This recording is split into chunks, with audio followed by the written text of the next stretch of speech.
మాజీ ఎమ్మెల్యే తోపుదుర్తి ప్రకాష్ రెడ్డి తమ విచారణలో కొన్ని ప్రశ్నలకు మాత్రమే సమాధానం చెప్పారని, మరికొన్నింటికి దాటవేశారని విచారణ అధికారి సిఐ శ్రీధర్ తెలిపారు. వైసీపీ అధినేత జగన్ పర్యటనలో జరిగిన పరిణామాల మీద ప్రకాష్ రెడ్డి ఏవన్గా ఉన్నారని, అందుకే ఆయన్ని విచారించామన్నారు. ఈ విచారణ ఇంకా పూర్తి కాలేదని, అవసరమైతే మరోసారి ఆయన్ని పిలిపిస్తామన్నారు.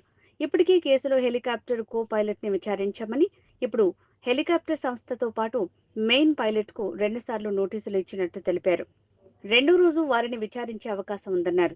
మెయిన్ పైలట్ వయసు రీత్యా ఆడియో కాల్ ద్వారా విచారించాలని కోరినట్టు తెలిపారు.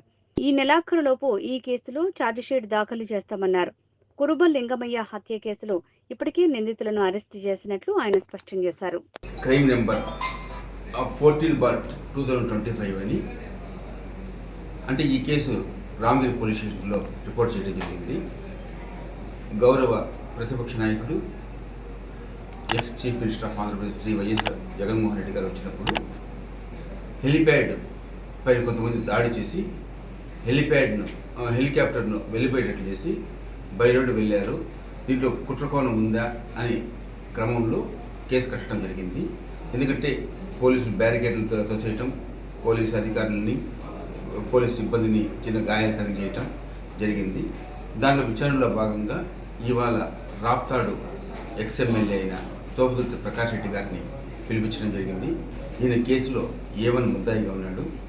ఆయనకు మేము పోలీసు నోటీస్ ఇవ్వడం జరిగింది. 12వ తేదీ లోపల రమ్మని. దానికి అనుగుణంగా ఈరోజు వచ్చినారు.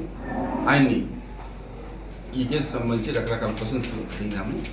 కొన్నిటికి ఆన్సర్లు కొన్ని చెప్పినాడు, చాలా వరకు ఇంకా తెలియదని చెప్పినాడు.